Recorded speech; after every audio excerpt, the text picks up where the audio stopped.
নমস্কার বন্ধুরা, আমি জ্যোতিষী গৌতম কুমার। আজকে আমি আলোচনা করতে এসেছি, বিশেষ করে আজকের আলোচনাটা একটু গুরুত্বপূর্ণ হতে চলেছে।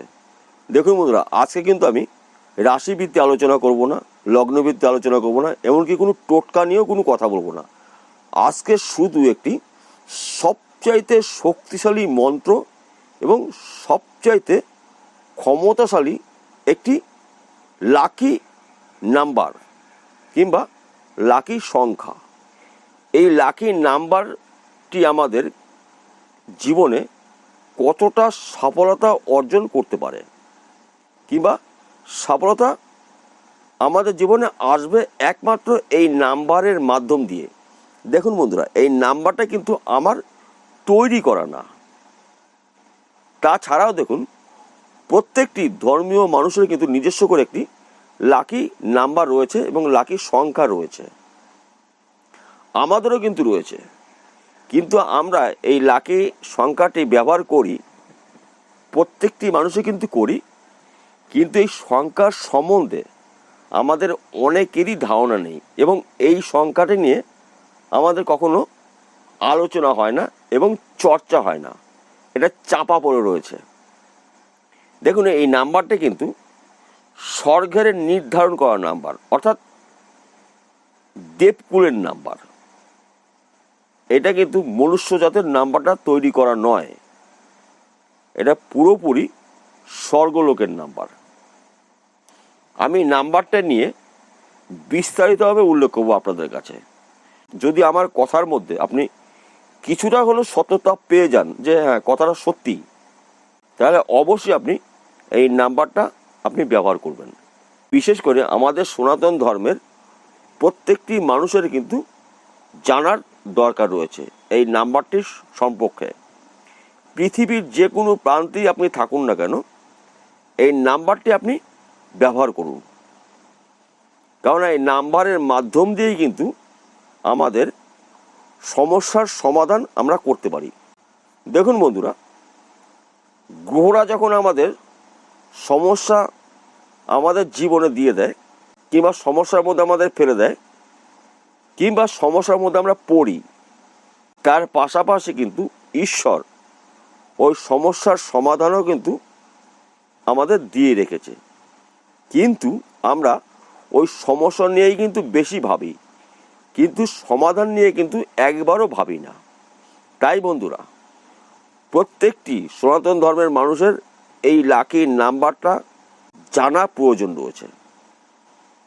এই লাকি নাম্বার আমরা সবাই কম বেশি ব্যবহার করি, কিন্তু এই নাম্বারটির সম্পর্কে আমাদের কতটা গুরুত্ব দিতে হবে সেটা নিয়ে কিন্তু আমাদের কখনো চর্চা কিংবা আলোচনা হয় না। তাহলে আসুন বন্ধুরা, এই নাম্বারটা নিয়ে আমি বিস্তারিতভাবে আপনাদের কাছে বলার চেষ্টা করছি। দেখুন, আপনি যাতে সহজে বুঝতে পারেন কিংবা জানতে পারবেন, আমি কয়েকটি কথা ভেঙে ভেঙে আপনাদের কাছে বলার চেষ্টা করছি। ভিডিওটি কখনোই স্কিপ করবেন না এবং কেটে বেরিয়ে যাবেন না। এই ভিডিওটির প্রত্যেকটি কথা কিন্তু গুরুত্বপূর্ণ হতে চলেছে, অর্থাৎ একটি কথাও কিন্তু আপনি মিস করবেন না। প্রথমে আগে আমরা আসি, আমাদের শ্রীকৃষ্ণর নাম 108টা নাম রয়েছে। এই শ্রীকৃষ্ণর নাম কিন্তু স্বর্গের নির্ধারণ করা, অর্থাৎ দেব দেবীরা এই নামটি নির্ধারণ করেছে এবং এই 108 এই সংখ্যাটাও কিন্তু স্বর্গের নির্ধারণ করা সংখ্যা। আবার দেখুন, আমরা যখন কোনো ধর্মীয় অনুষ্ঠান করি, অর্থাৎ পুজো পার্বণ করি, হয়তো আপনি আপনার বাড়িতে কালী পুজো করছেন, তাহলে কালী পুজো করলে কী কী দিতে হয়? বিশেষ করে 108টা জবা ফুল দিয়ে কিন্তু মায়ের গলায় জবা ফুলের হার দেওয়া হয় কিংবা জবা ফুলের মালা আমরা দিয়ে থাকি। আবার যদি আমরা যজ্ঞ করি, তাহলে কিন্তু আমরা 108টা আমাদের বেলপাতা সংগ্রহ করতে হয় এবং 108টা যজ্ঞ ডুমুরের ডোগা আমাদের সংগ্রহ করতে হয়। বিশেষ করে প্রত্যেকটি সনাতন ধর্মের মানুষ কিন্তু এটা জানে কিংবা এটা দিয়ে থাকে। আবার দেখুন, যদি আমরা শিব পুজো করি অর্থাৎ মহাদেবের পুজো, 108টা রুদ্রাক্ষর মালা দিয়ে কিন্তু মহাদেবের বীজ মন্ত্র জপ করা হয়। তার পাশাপাশি আবার দেখুন, 108 পিস দিয়ে আমাদের আকন্দ গাছের ফুল দিয়ে আমরা মালা করি মহাদেবের কণ্ঠে ধারণ করানোর জন্য। আবার আমরা যখন দীক্ষা নিয়ে থাকি, গুরু মন্ত্র কিন্তু 108 বার আমাদের জপ করতে হয়। অর্থাৎ গুরুদেব কিন্তু আমাদের বলে যে 108 বার তুমি জপ করো, নির্দিষ্ট একটা টাইম দেয়। এই যে 108 এর গুরুত্ব কতটা আপনি নিজে চিন্তা করুন। 108টা কেন নির্ধারণ করা আছে, তার গুরুত্ব অবশ্যই আছে। তার পাশাপাশি দেখুন, শিবমন্ত্র জপ করতে হয় 108 বার, কৃষ্ণ মন্ত্র জপ করি 108 বার, কালী মন্ত্র জপ করি 108 বার, সূর্য মন্ত্র জপ করি 108 বার, অর্থাৎ বীজ মন্ত্র। তার পাশাপাশি আবার দেখুন, যারা বিশেষ করে বৈষ্ণব মতে রয়েছেন কিংবা বৈষ্ণব যারা, তাদের কাছে কিন্তু একটি জবের মালা থাকে, জপ করে। ওই জবের মালার মধ্যেও কিন্তু 108 পিস তুলসী গাছের পুঁথি রয়েছে। এই 108টা যদি আমরা ভালো কাজে ব্যবহার করতে পারি, তাহলে আমাদের জীবনে কোনো ধরনের সমস্যা আসবে না। কেননা আশীর্বাদ কিন্তু আমাদের শরীরে প্রবেশ করবে।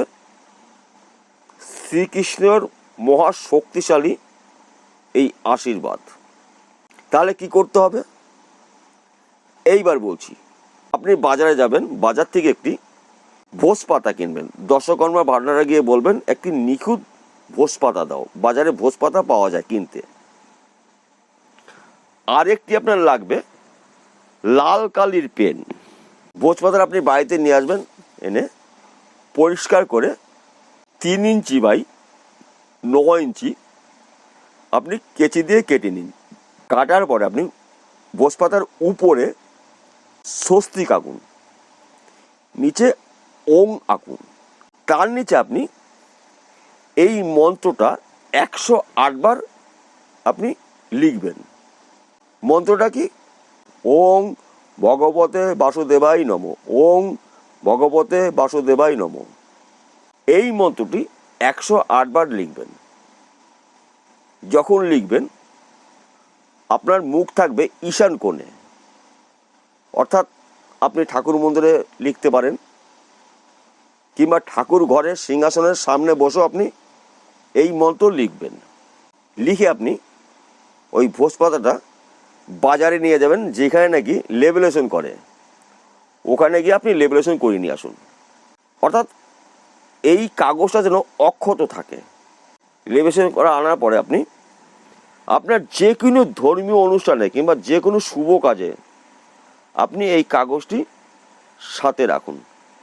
এবং যখন আপনি বাড়ির থেকে আপনি আপনার ব্যবসা করেন, কিংবা আপনি চাকরিতে যাবেন, কিংবা আপনি কোনো গুরুত্বপূর্ণ কাজে যাচ্ছেন, আপনি এই মন্ত্রটা 108 বার জপ করে ওই কাগজটিকে নমস্কার করে আপনি আপনার কাজে আপনি বেরিয়ে যান। দেখুন আপনার মধ্যে কতটা পজিটিভ শক্তি আপনার শরীরে প্রবেশ করে। তার পাশাপাশি আপনি অনেকে রাত্রিবেলা খারাপ স্বপ্ন দেখে, বালিশের নিচে আপনি রেখে আপনি ঘুমান।